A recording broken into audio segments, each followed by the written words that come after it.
7వ వచనం చదవండి దగ్గరగా. విశ్వసించుచున్న మీకు ఆయన అమూల్యమైన వాడు.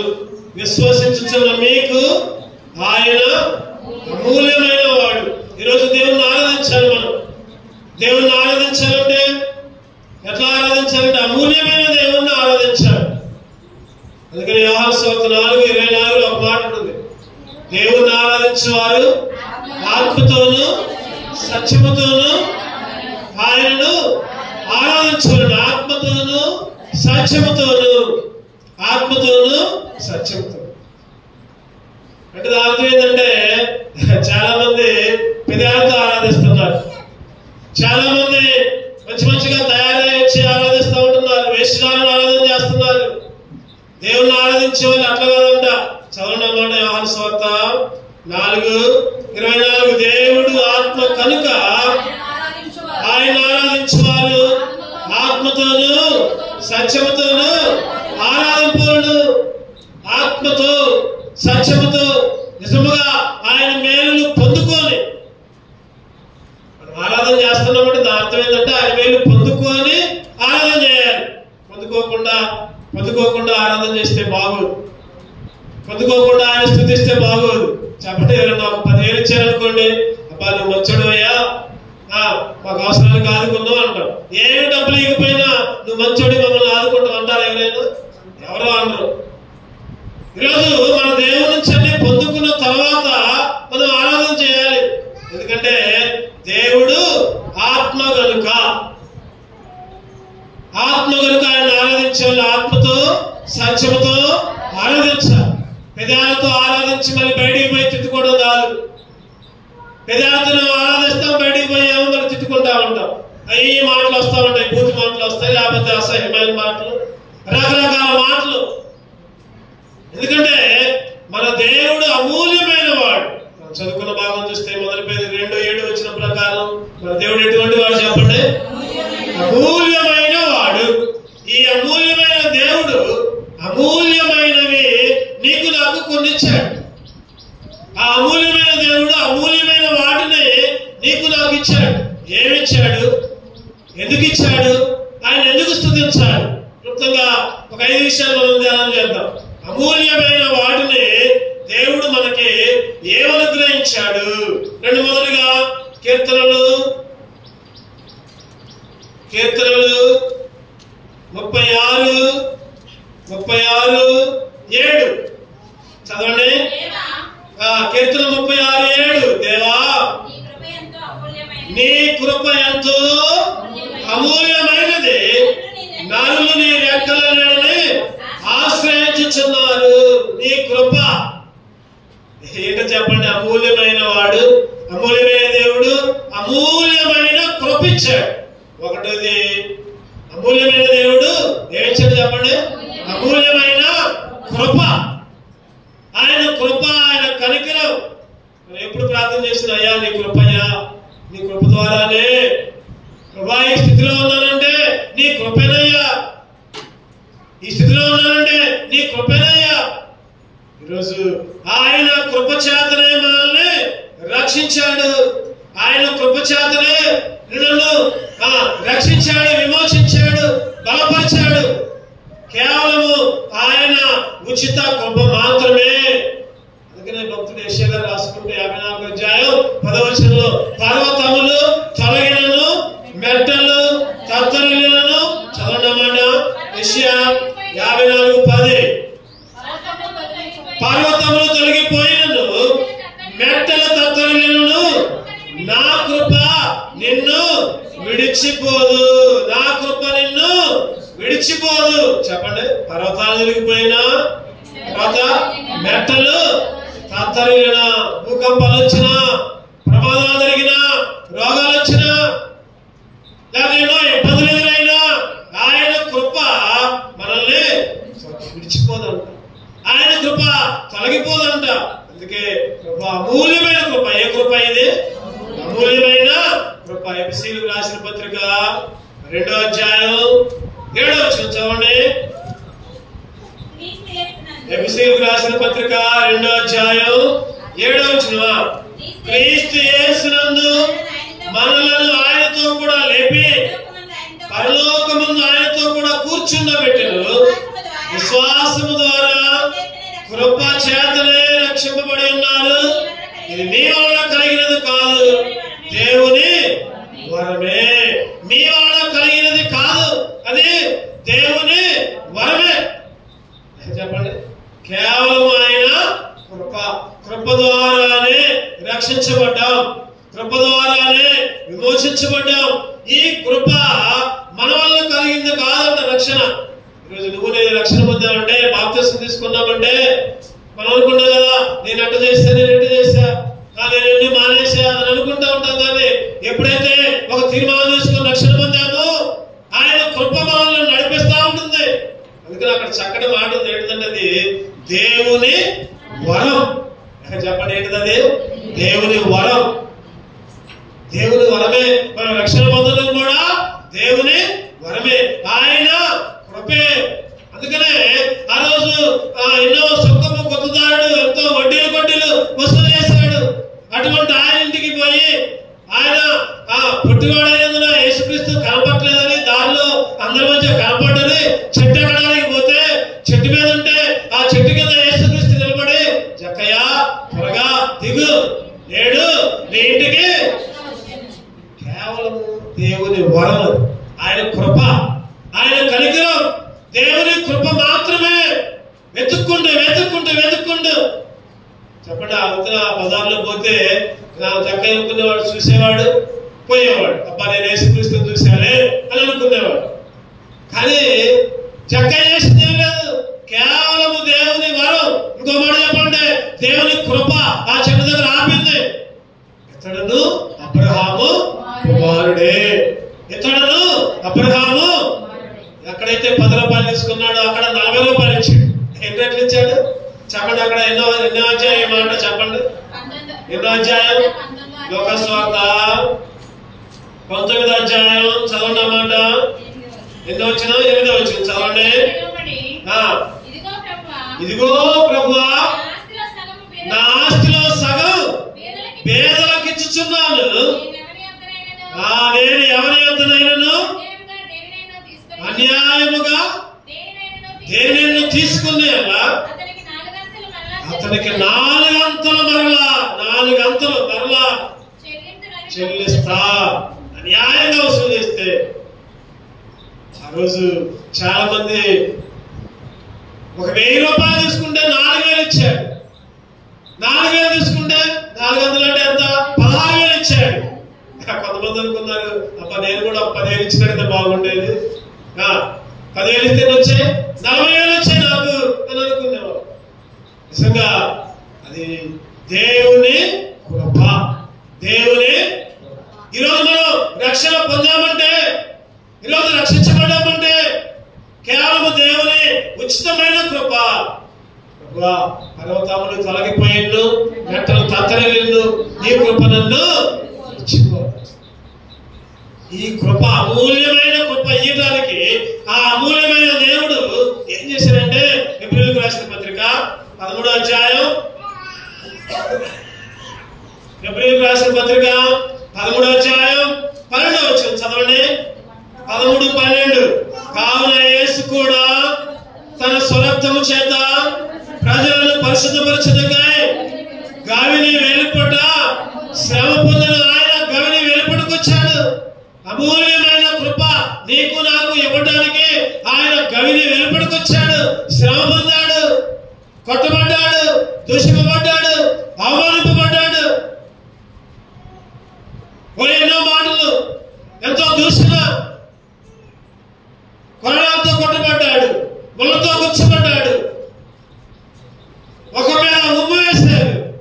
గవిని వెలుపట ఎక్కడంట? ఆయన లోపల నుంచి బయటకు వచ్చాడు. వాళ్ళేమో కృపచేత లోపలికి తీసుకుని వచ్చాడు. ఆయన కృప, ఆయన కనికరం కేవలము ఇది దేవుని వరమే. కేవలం ఇది దేవుని వరమే. ఈరోజు మనం రక్షణ పొందామంటే ఆయన కృప మాత్రమే. ఎందుకంటే అమూల్యమైన దేవుడు ఏం ఇచ్చాడు చెప్పండి? అమూల్యమైన కృప ఇచ్చాడు. కృప చేత నన్ను రక్షించినావే వాడే కృపతో నన్ను బలపరచితివే కృప చేత నన్ను రక్షించినావే కృప వెంబడి నన్ను బలపరచితివే నన్నంతగాను ప్రేమించినావే నా పాపమును కడిగి పరిశుద్ధ పరచితివే నన్నంతగాను ప్రేమించినావే నా పాపమును కడిగి పరిశుద్ధ పరచితివే హల్లెలూయా యేసునామా కృతజ్ఞత స్తుతులు నీకే హల్లెలూయా యేసునామా కృతజ్ఞత స్తుతులు నీకే నాకెన్నో మేలు చేసితివే చెల్లింతును నాకెన్నో మేలు చేసితివే నీకేమి చెల్లింతును దేవా నీకేమి అర్పింతును కేవలము ఆయన ఒకటది అమూల్యమైన దేవుడు ఏమిచ్చాడు చెప్పండి అమూల్యమైన కృప రెండోది చదవండి మొదటి పేతురు 1:19 ఇది చదువుకున్న భాగాలే అమూల్యమైన రక్తము చేత అనగా నిర్దోషమును నిష్కలంకమునకు గొర్రె పిల్ల వంటి క్రీస్తు రక్తము చేత విమోచింపబడితురని మీరు ఎరుగుదురు కదా అమూల్యమైన రక్తము చేత చెప్పండి అమూల్యమైన అంటే ఇంకా దొరకదు అది చెప్పండి ఇంకా దొరకదు అమూల్యమైన కృప ఇంకెవరి దగ్గర దొరకదు అది అమూల్యమైన రక్తం యేసు ద్వారానే మాత్రమే యేసు క్రీస్తు రక్తము ద్వారా మాత్రమే ఇంకా ఎవరి రక్తంలో లేదు అది నిష్కలంకమైన ఇంకా నిర్దోషమైన గొర్రె పిల్ల వంటి క్రీస్తు రక్తము చేత ఆయన రక్తము చేత అమూల్యమైన రక్తము చేత మీరు విలువ పెట్టి కొనబడిన వారు కాబట్టి చెప్పండి దేంతో కొనుక్కున్నాము దేంతో కొనబడ్డాం మనం రక్తము చేత కొనబడ్డా ఎవరు కొనుక్కున్నారు యేసుక్రీస్తు ఏమిచ్చి కొన్నాడు వెండి ఇచ్చి కొనలా బంగారం ఇచ్చి కొనలా చెప్పండి వెండిచో కాదు అదే చేయాలి పైన ఉంటుంది ఒక మాట ఎక్కడంటే 18 చూడండి 18 పితృ పారంపర్యమైన నీ వ్యర్థ ప్రవర్తనను విడిచిపెట్టినట్లుగా వెండి బంగారముల వంటి క్షయ వస్తువుల చేత మీరు విమోచింపబడలేదు కానీ వెండి చేత కొనుక్కోవాలా బంగారం చేత కొనుక్కోవాలా క్షయమైన అంటే పాడైపోయే డబ్బు చేత కొనుక్కోవాలా విలువైన రక్తము అమూల్యమైన రక్తము చేత నిష్కలంకమైన నిర్దోషమైన గొర్రె పిల్ల ఉంటే క్రీస్తు రక్తము చేత విలువ పెట్టి మొదలు కొరింథీ 6:19 వచ్చిన ప్రకారం మీరు చదవనమాట మొదలు కొరింథీ 6:19 వచ్చిన మీ దేహము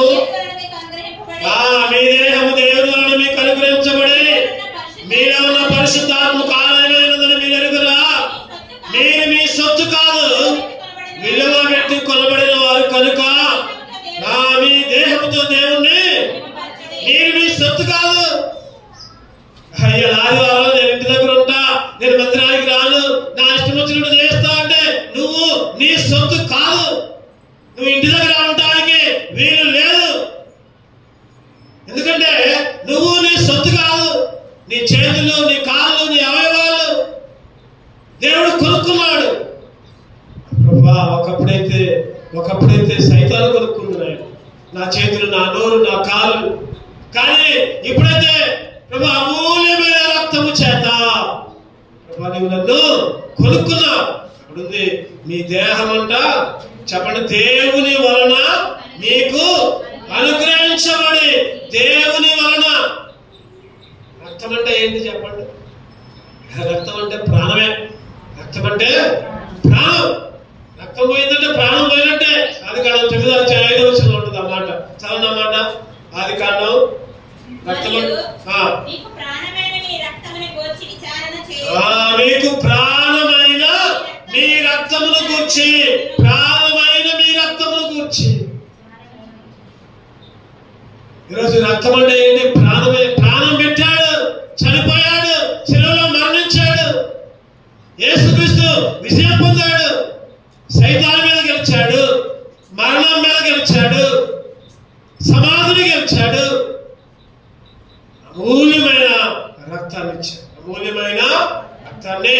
అందుకని 1 యోహాను 1:7 చదవండి. 1 యోహాను 1:7 చివరి భాగం చూద్దామండి. అప్పుడు ఆయన కుమారుడైన యేసు రక్తము ప్రతి పాపము నుండి, అప్పుడు ఆయన కుమారుడైన యేసు రక్తము ప్రతి పాపము నుండి మనల్ని పవిత్రులుగా చేస్తుంది. ఒకప్పుడు పాపులు, ఒకప్పుడు దుర్మార్గులు, ఒకప్పుడు దుష్టులు, ఒకప్పుడు భ్రష్టులు. కానీ యేసు రక్తం ఏం చేస్తుందంటే, యేసు రక్తం మాత్రమే. వెండి చేత కాదు, బంగారం చేత కాదు, లేకపోతే విలువైన, లేకపోతే డబ్బు చేత కాదు, లేకపోతే ఇంకేదో కాదు. కానీ వెండి బంగారాల కన్నైనది నా యేసుని ప్రేమ. వెండి బంగారాల కన్న నిన్నైనది నా యేసుని ప్రేమ. యేసుని ప్రేమ చెప్పండి దేనికంటే? వెండి కంటే, బంగారం కంటే, కనబడే డబ్బు కంటే, కనబడే ఆస్తుల కంటే, కనబడే బిల్డింగుల కంటే, కనబడే అంతస్తుల కంటే, కనబడే పొలాల కంటే, కనబడే స్థలాల కంటే, అన్నిటికంటే మిన్న అయినది యేసుని ప్రేమ. ఆ యేసుని ప్రేమ రక్తాన్ని కార్చి నన్ను కొనుక్కున్నట్టు చేసింది. ఆయన ప్రేమ తన ప్రాణాన్ని అర్పించి. చెప్పండి. ఒకటోది అమూల్యమైన దేవుడు ఏమిచ్చాడు? అమూల్యమైన అర్పించాడు. రెండవది అమూల్యమైన రక్తాన్ని ఇచ్చాడు. మూడవది చూద్దానండి. 1 పేతురు 2:4 వచ్చి 1 పేతురు 2:4 మనుషుల చేత విసర్జించబడినను దేవుని దృష్టికి ఏర్పరచబడినది అమూల్యమును సజీవమునైన రాయగు ప్రభువునొద్దకు వచ్చిన వారై. చెప్పండి ఈసారి ఏంటంట? అమూల్యమైన రాయి, అమూల్యమును సజీవమునైన రాయి. చెప్పండి. రాయికి అక్కడ నాపం ఉంటుందా? రాయికి ఎక్కడైనా ఆత్మ ఉంటుందా? రాయి ఎక్కడైనా నడిచిందా? రాయి ఎక్కడైనా మాట్లాడుద్దా? కానీ మన దేవుడంట సజీవమైన రాయి. అక్కడనే ఉండే రాయి కాదు, అక్కడనే ఉండే బండ కాదు, అక్కడనే ఉండే పూజించే రాయి కాదు, బొట్లు పెట్టే రాయి కాదు, నమస్కారం చేసే రాయి కాదు. బైబిల్ చక్కగా చెబుతుంది ఏంటంటే అది అమూల్యమును సజీవమునైన రాయగు ప్రభువునొద్దకు వచ్చిన వారై. చెప్పండి. ఆ రాయి ఎవరు? ఆ బండ ఎవరు? ఆ బండ క్రీస్తే. 40 కీర్తనలో 2వ వచనంలో నాశనకరమైన గుంట నుండి నన్ను లేపి క్రీస్తునే బండ మీద, చదవండి అన్నమాట, బండ మీద నిలబెట్టావని ఉంటుంది అక్కడ. నాశనకరమైన గుంటలో నుండి, చీకటిగల దొంగ ఊపిలో నుండి ఆయనను పైకెత్తును. నా పాదములు బండ మీద నిలిపి నా అడుగులు స్థిరపరిచి, నా పాదములు బండ మీద నిలిపి నా అడుగులు స్థిరపరచును. ఆ రాయి మనల్ని బలపరిచే రాయి, ఆ రాయి మనల్ని నిలబెట్టే రాయి, ఆ రాయి మనల్ని కాపాడే రాయి.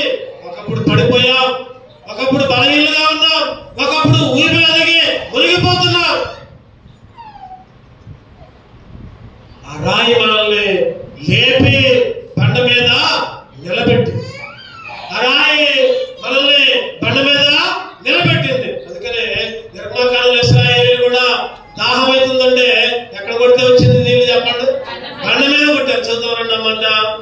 నిర్గమకాండం 17వ అధ్యాయం 6వ వచనం. నిర్గమకాండం నిర్గమకాండం 17:6. ఇదిగో అక్కడ హోరేబులోని బండ మీద నేను నీకు ఎదురుగా నిలిచెదను. నీవు ఆ బండను కొట్టగా ప్రజలు త్రాగుటకు దానిలోని నీళ్లు బయలుదేరునని మోషేతో సెలవీయగా మోషే ఇశ్రాయేలు పెద్దల కళ్ళెదుట అట్లు చేసెను. ఆ చోటుకి ఏం పేరు పెట్టారంటే మస్సా అని పేరు పెట్టారు. ఏ పేరు పెట్టారు అంటే శోధించారు. అక్కడ శోధించారు. రాయి కొట్టగానే నీళ్ళు వచ్చాయి. పోషించే రాయి, నిలబెట్టే రాయి, లేపే రాయి, స్థిరపరిచే రాయి, పోషించే రాయి కూడా ఆ రాయి. ఆ బండ క్రీస్తే, అమూల్యమైన రాయి. మొదటి సమయాలు 7వ అధ్యాయం 12వ వచనంలో కూడా ఒక చక్కటి మాట ఉంటుంది.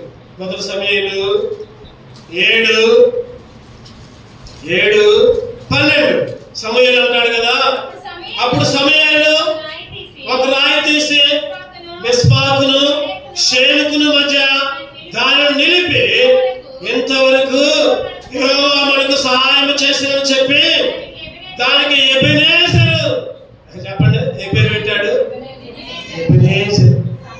ఈరోజు ఆ రాయి అమూల్యమైన రాయి ఏంటంటే ఎబెనేజరు అంటే సహాయం చేసే రాయి, నిలబెట్టే రాయి, స్థిరపరిచే రాయి, లేపే రాయి, పోషించే రాయి. ఆ రాయి చెప్పండి ఇప్పుడంట ఎబెనేజరు అంట. ఎబెనేజరు అని పేరు పెట్టాడంట. ఇంతవరకు యెహోవా మనకు సహాయము చేసినని చెప్పి ఆ రాయిలో నిలిస్తే ఆ రాయిలోకి వచ్చేటట్టు చేశారు.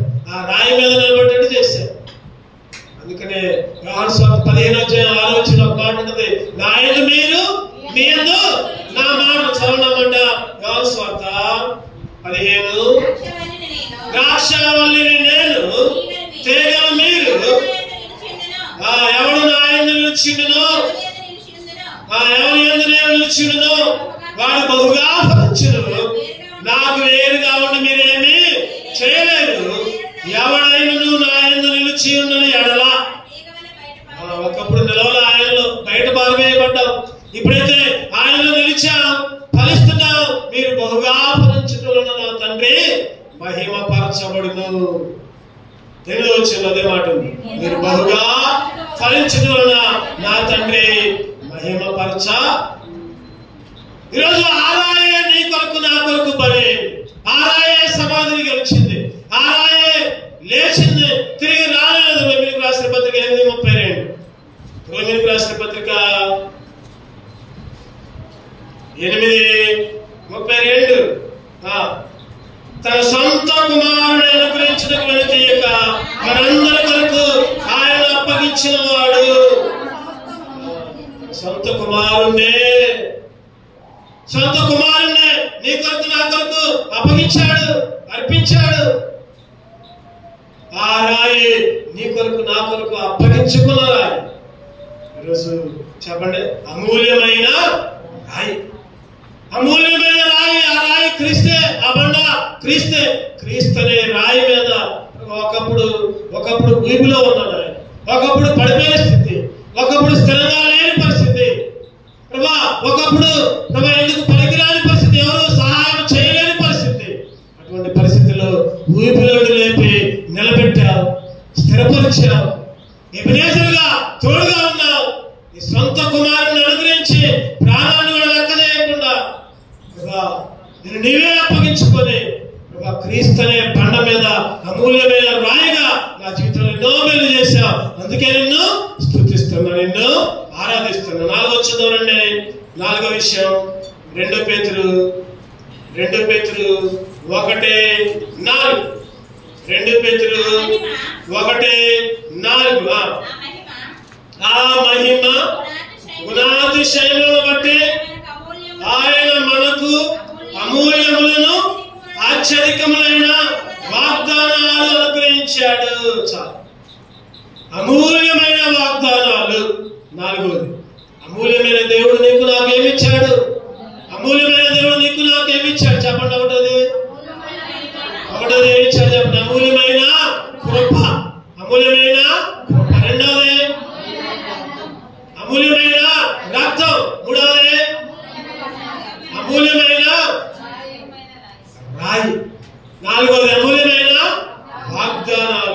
అమూల్యమైన వాగ్దానాలు. చెప్పండి, వాగ్దానం ఇచ్చిన దేవుడు మొదలైనవాడు. ఆయన ఎన్నో వాగ్దానాలు. మనం అనుకుంటాం కదా, నాకు వాగ్దానాలు ఏం నెరవేరట్లా, జనాల పరిస్థితి తీసుకున్న వాగ్దానాలు నెరవేరట్లా, కుటుంబ వాగ్దానాలు నెరవేరట్లా, ఇంట్లో ఇచ్చిన వాగ్దానాలు ఏం నెరవేరట్లా, దేవుడు నన్ను అన్యాయం చేస్తున్నాడు అని అనుకుంటున్నాం మనం. నేనైనా మీరైనా ఎవరైనా ఒకసారి అనుకుంటాం, నాకేం వాగ్దానం నెరవేరట్లేదు. కారణం ఏంటంటే ఆ వాగ్దానాలు ఎత్తి పట్టుకుని ప్రార్థన చేయట్లా, దేవుని మందిరంలో గడపట్లా, దేవునితో సహవాసం చేయట్లా. ఎట్లా నెరవేరుతాయి?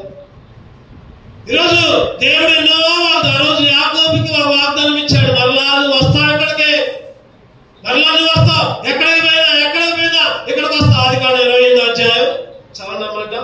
చక్కటి వాగ్దానం ఇస్తాడు దేవుడు యాకోబుకి. ఆదికాండం 28:15 వచ్చిందామండి. 15 ఇదిగో నేను నీకు తోడయండి, నీ వెళ్ళు ప్రతి స్థలమందు నిన్ను కాపాడచ్చు, ఈ దేశమునకు నిన్ను మరలా రప్పించదును, నేను నీతో చెప్పినది నెరవేర్చే వరకు నిన్ను విడువనని చెప్పగా. చెప్పండి, ఎంత పెద్ద వాగ్దానం, ఎంత గొప్ప వాగ్దానం అంటే నువ్వు ఎక్కడికి పోయినా తోడుగా ఉంటా. ఏమన్నాడు చెప్పండి? నేను నీకు తోడయండి, నువ్వు వెళ్ళు ప్రతి స్థలంలో నిన్ను కాపాడుతా. తోడుగా ఉండడం మాత్రమే కాదంట, ఎవరు ఏం చేస్తానంట? కాపాడుతా. ఇంకా ఈ దేశంలో నిన్ను మరలా రప్పిస్తా, నేను నీతో చెప్పింది నెరవేర్చే వరకు నిన్ను విడువను. నువ్వెంత మోసగాడివైనా, నువ్వెంత కూలికోరువైనా, నువ్వెంత దుర్మార్గుడివైనా దేవుడు వాగ్దానం ఇచ్చాడు. యాకోబు మోసగాడు, మాయగాడు, తండ్రిని మాయ చేసిండు, అన్నను మాయ చేసిండు, చివరికి మామను కూడా మాయ చేయబోయిండు. కానీ మాయలోనే పడ్డాడు. మాయ చేద్దాం అనుకున్నాడు, మాయలోనే పడ్డాడు. రాహేలు ప్రేమిస్తే రాహేలు పెళ్లి చేయమంటే తండ్రి ఏం చేసిండు? మాయ చేసి లేయాలిచ్చిండు, జబ్బు కల లేయ. మళ్ళీ 7 సంవత్సరాలు మళ్ళీ పని చేసిండు కూలీలో. యాకోబు ఆ ప్రాంతం వెళ్ళిపోయాడు, పద్దెనిమిది వెళ్ళిపోయాడు, ఆ దేశంలో ఉన్నాడు. 7 సంవత్సరాలు 14 సంవత్సరాలు. ఒక 7 సంవత్సరాలు ఏమో పెళ్లి చేసుకోవడానికి లేయా కొరకు, లేయాని పెళ్లి చేసుకున్న తర్వాత రాహేలు కొరకు మళ్ళీ ఒక 7 సంవత్సరాలు గొర్రెలనే కాస్తున్నాడు, గొర్రెలు మేపుతున్నాడు. దేవుడు మరలా క్షేమంగా ఇశ్రాయేలు దేశానికి రప్పించాడు. అది దేవుడు వాగ్దానాలు నెరవేర్చే వరకు నిన్ను విడువనని యాకోబుతో చెప్పాడు. అబ్రహాముకి ఎన్నో వాగ్దానాలు, ఈ సంతానాన్ని ఇసుక రేణువుల కంటే ఆకాశ నక్షత్రాల కంటే విస్తరింపజేస్తాడు. విస్తరింపజేశాడు. ఈరోజు భూమి మీద ఉన్న ప్రతి ఒక్కళ్ళు కూడా చెప్పండి, అబ్రహాము సంతానమే. అందరూ ప్రపంచంలో ఉన్న ప్రతి ఇసుక పట్టు ఆకాశ నక్షత్రాల సంఖ్య కంటే మించిన వాగ్దానం ఇచ్చి నమ్మదగిన దేవుడు వాగ్దానం ఇచ్చినాడు. మొదటి రాజులు 8వ అధ్యాయం 56వ వచనం చూద్దారండి. మొదటి రాజులు 8:56. ఎట్లనగా తాను చేసిన వాగ్దానం అంతటిని బట్టి ఇశ్రాయేలీయులకు తన జనులకు నెమ్మది దయచేసిన యెహోవాకు స్తోత్రము కలుగును గాక. తన దాసుడైన మోషే ద్వారా ఆయన చేసిన శుభ వాగ్దానాలు ఒక్క మాటైనా తప్పిపోలా. చెప్పండి, శుభవాగ్దానం అంట. వాగ్దానాలన్నిటిలో ఇశ్రాయేలుకు తన జనులకు నెమ్మది దయచేసి నెమ్మదిచ్చాడు. ఆయన వాగ్దానాలు ఎయ్యి కూడా తప్పిపోయాయి కాదు. నేను ఎప్పుడైనా ప్రార్థన చేసుకుంటా, వాగ్దానం తీసుకుంటా, ఖచ్చితంగా దేవుడు ఆ వాగ్దానం నెరవేరుస్తా ఉంటాడు. నేను అనుకుంటా ఈ వాగ్దానం నెరవేరుద్దా, ఈ సంవత్సరం ఈ వాగ్దానం నెరవేరుద్దా అని అనుకుంటా, ప్రార్థన చేసుకుంటా, ఖచ్చితంగా ఆ వాగ్దానంలో ఉన్న దానికంటే ఎక్కువగా ఖచ్చితంగా నెరవేరు. ప్రార్థనాపూర్వకంగా ఎప్పుడైతే ఉంటామో ఆ వాగ్దానాలను మనం పొందుకుంటాం, ఆ వాగ్దానం మనం అనుగ్రహించబడతాం, ఆ వాగ్దానాలకి వారసులుగా ఉంటాం. నేను నీకు తోడై ఉండును, కంటికి రెప్పలా కాల్చి ఉండును అని ఒక ఆయనకు వాగ్దానం వచ్చింది. ఒక ఆయన కంట 1వ తారీఖు బాగానే ఆ యెహోషువ గ్రంథంలో ఏంటంటే నేను నీకు చదవనమాట యోషువ 1వ అధ్యాయంలో నిబ్బరము కలిగి ధైర్యంగా ఉండము, దిగులు పడకము, నీవు నడిచి మార్గమంతటిలో నీ దేవుడు యెహోవా నీకు తోడైండును అనుకున్నాడంట. అబ్బా భలే వాగ్దానం ఇచ్చింది, నేను ఎక్కడికి పోయినా దేవుడు నాకు తోడుగా ఉంటాడు అనుకున్నాడంట. అనుకున్నాడు. ఫస్ట్ నెల సంక్రాంతి వచ్చి దాకా వాగ్దానంతోనే ప్రార్థన చేసిందంట. వాగ్దానం మీద నిలబడ్డంట. సంక్రాంతి అయిపోయింది, ఫ్రెండ్స్ తాగుదాం రారా అన్నారు. అనుకున్నాడు తాగడానికి పోయినా కూడా దేవుడు నాకు తోడుగా ఉంటాడు అని అనుకుంటున్నాడు. పోయాడు, తాగుతున్నాడు, అవుతున్నాడు. అబ్బా దేవుడు నాకు తోడుగా ఉంటున్నాడు. డబ్బులు లేకపోయినా తాగుడికి మాత్రం ఏది తక్కువ చేయట్లేదు దేవుడు అనుకుంటున్నాడు. చివరికి ఆ నెలాఖరులోనే అర్జెంట్ గా ఎక్కడికో వెళ్లాల్సి వచ్చి స్నేహితుడు తన బైక్ మీద వెళ్తుంటే యాక్సిడెంట్ అయ్యి అక్కడికక్కడ చచ్చిపోయాడు. ఇంట్లో వాళ్ళందరూ ప్రార్థన చేస్తున్నారు. శవాన్ని ముందు పెట్టుకొని ప్రార్థన చేయకుండా ఏడుస్తా ఉంటున్నారు. సేవకులు వస్తే సేవకులు తిడుతున్నారు, పట్టుకొని సేవకులు తిడుతున్నారు. ఏందయ్యా, ఏం చర్చ అయ్యా, ఏం వాగ్దానమయ్యా, చూడయ్యా వాగ్దానం ఇచ్చి చూపించి ఆయన పేరు ఎంత రాసుకుందో చూపించి, ఇగో ఈయనకి నీవు నడుచు మార్గమంతటిలో తోడుగా ఉంటాడు అని వాగ్దానం వచ్చింది. ఏడయ్యా యాక్సిడెంట్ అయింది. చెప్పండి, సేవకుడు అంటే ఏం ఉపయోగం సేవకుడు అంటే? అరే నువ్వు సరిగా నడవకుండా, నీ ప్రవర్తన సరిగా లేకుండా, నీ మాటలు సరిగా లేకుండా, సేవకుడు సరిగా ఉండట్లేదు, సేవకుడు సరిగా ప్రార్థన చేయట్లేదు, సేవకుడు మాకు తోడుగా ఉండట్లేదు అని అంటే ఇంట్లో అందరూ కలిసి సేవకుడిని ఎడారాడా తిట్టారు. అందులోకి విశ్వాసం వచ్చి కనబడదయ్యా, మీ అబ్బాయి ఇష్టం వచ్చినట్టు తాగిండు, సంక్రాంతి పండుగప్పుడు ఇష్టం వచ్చినట్టు తిరిగిండు, తప్పు మార్గాల్లో పోయిండు, మరి అటువంటిప్పుడు ఎట్లా వాగ్దానం నెరవేరుతుందని అందరూ కొద్దిగా గట్టిగా బుద్ధి చెప్పారు. నిజంగా వాగ్దానం ఇచ్చిన వాడు నమ్మదగిన వాడు కరెక్టే, కానీ మనం జాగ్రత్త వాగ్దానాన్ని బట్టి నడవాలి. మనం వాగ్దానాన్ని బట్టి నడవకుండా నాకు వాగ్దానం నెరవేరాలంటే ఎట్ట? వాగ్దానముల నుంచి నెరవేర్చువాడవు నీవే, వాగ్దానముల నుంచి నెరవేర్చువాడవు నీవే, నమ్మకమైన దేవా నన్ను కాపాడు వాడవు నీవే, నమ్మకమైన దేవా నన్ను కాపాడు వాడవు నీవే, ప్రభువా నిన్ను కొనియాడేదం, హల్లెలూయా పాడేదం, నిన్ను కొనియాడేదం.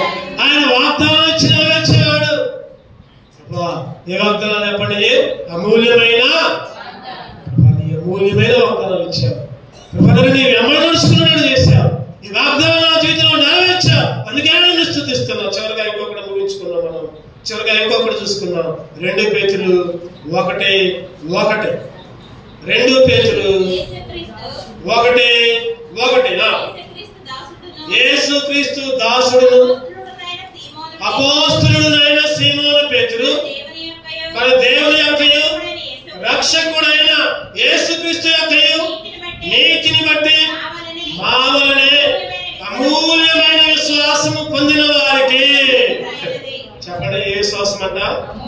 అమూల్యమైన విశ్వాసం. ఏ విశ్వాసం అంటే? అమూల్యమైన. నీకు నాకు దేవుడు మామూలు విశ్వాసం కాదు ఇచ్చింది, అమూల్యమైన విశ్వాసం.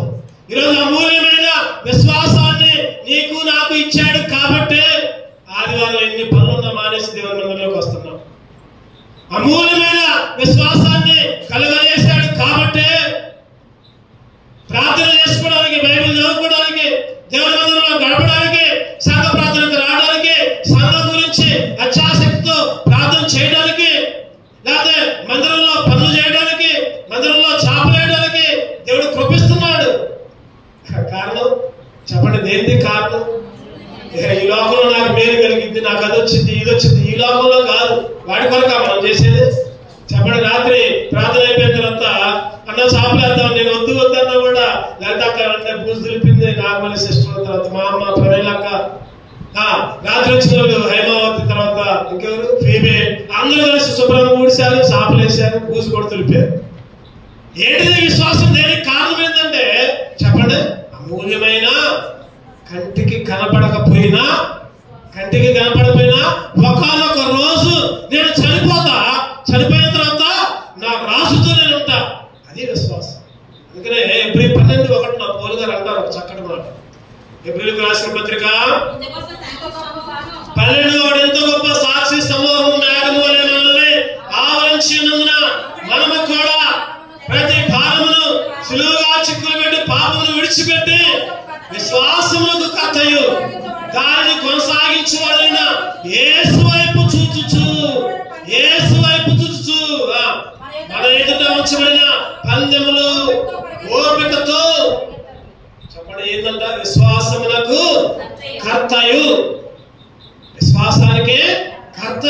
ఈరోజు నీకు నాకు విశ్వాసం ఉందంటే కారణం, వృద్ధాప్యంలో కూడా ఇంటి దగ్గర ఉండకుండా దేవుని మందిరంలోకి వస్తున్నామంటే కారణం, చంటి బిడ్డలు ఉన్నా కూడా పిల్లల తల్లులైనా పిల్లలు ఎంతో ఇసుకిచ్చినా పిల్లలంతా ఏడిపిస్తారని తెలిసినా కూడా నేను మందిరంలో గడపాలని వస్తున్నామంటే కారణం చెప్పండి, విశ్వాసమునకు కర్త. దానిని కొనసాగించేవాడైనా యేసు వైపు చూచుచు. ఒకప్పుడు లోకం వైపు చూస్తున్నాం, ఒకప్పుడు సాతాను వైపు, ఒకప్పుడు ఇంట్లో పనుల వైపు, ఒకప్పుడు తిండి వైపు. ఆదివారం వస్తే వండుకుందామా, తిందామా. కానీ ఇప్పుడైతే ప్రార్థన తర్వాతనే వంట, ప్రార్థన తర్వాతనే తింటాం. అన్ని ప్రార్థన అయిపోయిన తర్వాత 2ంటికి 3ంటికి అన్నం తినే వాళ్ళు చాలా మంది ఉన్నారు వండుకొని. ఈరోజు కారణం ఏంటంటే చెప్పండి, విశ్వాసమునకు విశ్వాసం. ఏ విశ్వాసం ఇది? అమూల్యమైన విశ్వాసం. అబ్రహాము గారు కూడా బయలుదేరారు. ఆదికాండం 15 ఆలోచన చేస్తే యెహోవాను నమ్మాడు. అది చదవనమాట. ఆదికాండం అతడు యెహోవాను నమ్మెను, ఆయన అది అతనికి నీతిగా. యెహోవాను నమ్మాడు, ఆయన అది అతనికి నీతిగా. అది నీతి. విశ్వాసం అంటే నీతి, నమ్మడం అంటే నీతి. నమ్మకం ఉంచు. నా దేవుడు నన్ను బాగు చేస్తాడు, నా దేవుడు నన్ను ప్రతి ఇబ్బంది నుంచి తొలగిస్తాడు. ఏంటిదంటే అది విశ్వాసం. యేసు వైపు చూసుకుంటూ, ఈ లోకం వైపు కాదు, లోక ఆలోచన వైపు కాదు, లోక తలంపుల వైపు కాదు. ఈరోజు అమూల్యమైన విశ్వాసం. రోమీయులకు రాసిన పత్రిక 4వ అధ్యాయం చివరిగా ఇంకొక వచనం చూసుకొని ముగించుకోండి. రోమీయులకు రాసిన పత్రిక 4:21 చదవండి. 4:21 దేవుణ్ణి మహిమ పరచి ఆయన వాగ్దానము చేసిన దానిని నెరవేర్చుటకు సమర్థుడని రూఢిగా విశ్వసించి విశ్వాసం వలన ఒకప్పుడు బలహీన, ఇప్పుడేమో విశ్వాసం వలన బలం పొందారు. విశ్వాసం వల్ల బలం వచ్చింది. శారీరకంగా బలహీనమే, శారీరకంగా రోగాలు ఉన్నాయి, శారీరకంగా ఇబ్బందులు ఉన్నాయి, శారీరకంగా కష్టాలు ఉన్నాయి. కానీ ఆయన అమూల్యమైన విశ్వాసాన్ని నీకు నాకు ఇచ్చాడు. ఆ విశ్వాసం ద్వారా బలం పొందుకునేటట్టు చేశాడు. అందుకే ఆరాధించాడు. మన దేవుడు చెప్పండి ఎవరు? మన దేవుడు ఎవరు? 1 పేతురు 2వ అధ్యాయం 7వ వచనం చదవండి. పేతురుగా ఒకళ్ళు 1 పేతురు 2:7 విశ్వసించుచున్న మీకు ఆయన అమూల్యమైన అమూల్యమైన వాడు. అమూల్యమైన దేవుడు ఏమి ఇచ్చాడు? ఉంటుంది అమూల్యమైన కృప. అందుకని పౌలు గారు ప్రతి పత్రిక చివరిలో దేవుని కృప మీకు తోడుగా ఉండదు కాక అని అంటాడు. ప్రతి పత్రిక చివరిలో ఆ మాట ఉపయోగిస్తాడు పౌలు గారు. అమూల్యమైన కృప ఇచ్చాడు. 2వది అమూల్యమైన రక్తాన్ని ఇచ్చాడు. 3వది అమూల్యమైన రాయిగా మారి నీ కొరకు నా కొరకు తను అప్పగించుకున్నాడు. 4వది అమూల్యమైన వాగ్దానం ఇచ్చాడు. 5వదిగా చివరగా అమూల్యమైన. అటువంటి అమూల్యమైన దేవుణ్ణి ఆరాధించుకున్నాం. నిలబడదాం అందరం కూడా ఆరాధించుకున్నాం. అమూల్య రక్తం ద్వారా పాట పాడుకున్నాం. ఎన్నో పాట? అమూల్య రక్తం ద్వారా అనే పాట.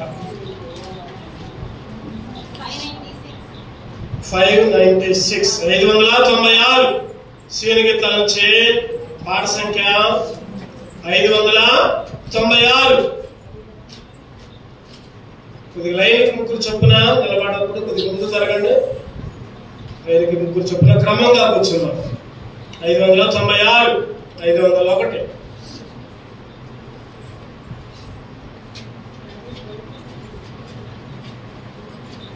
రెండవ వచనం, 4వ వచనం, 7వ వచనం పాడుకున్నాం. 2, 4, 7. అమూల్యారక్తము ద్వారా రక్షణ పొందే జనులారా, సర్వశక్తు ప్రజలారా, పరిశుద్ధులారా పాడెదము ఘనత మహిమ స్తుతులను, పరిశుద్ధులారా పాడెదము. అనయవాన జీవితము శారీరాశక్తులు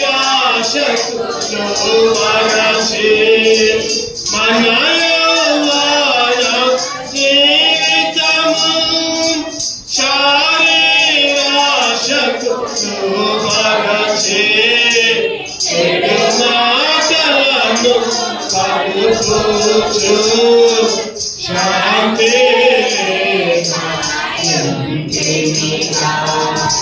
చెడు మాటలను పలుకుచు శాంతి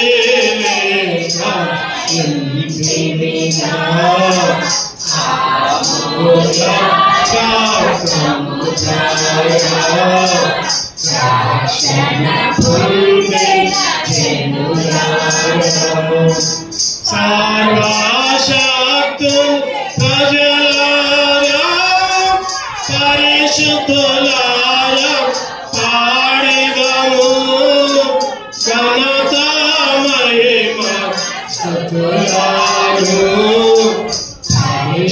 పరిశుద్ధులారా పాడెదము. చెడు మార్గమున పోతిమి, దాని అంతము మరణము. చెడు మార్గమున పోతిమి, దాని అంతము మరణము.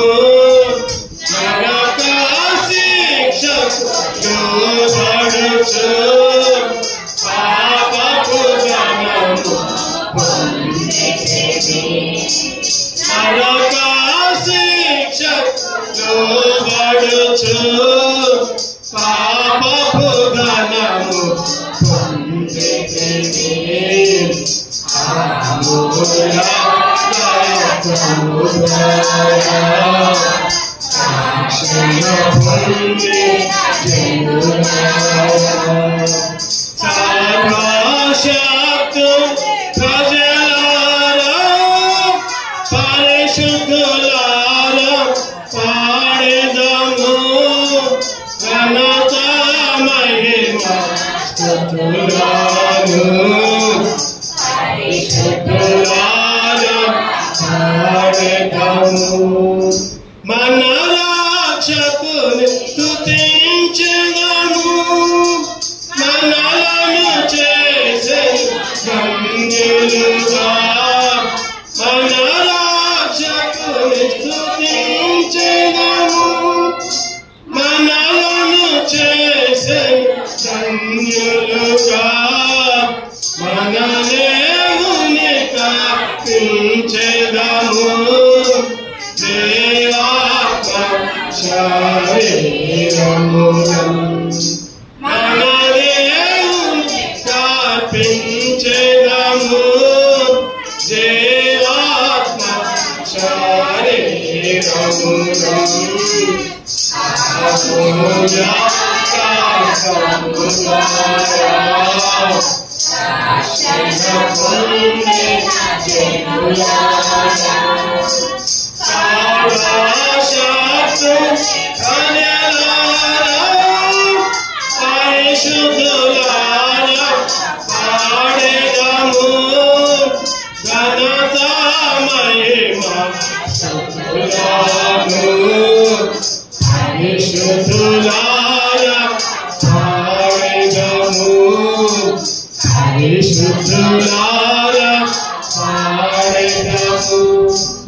రెండు మా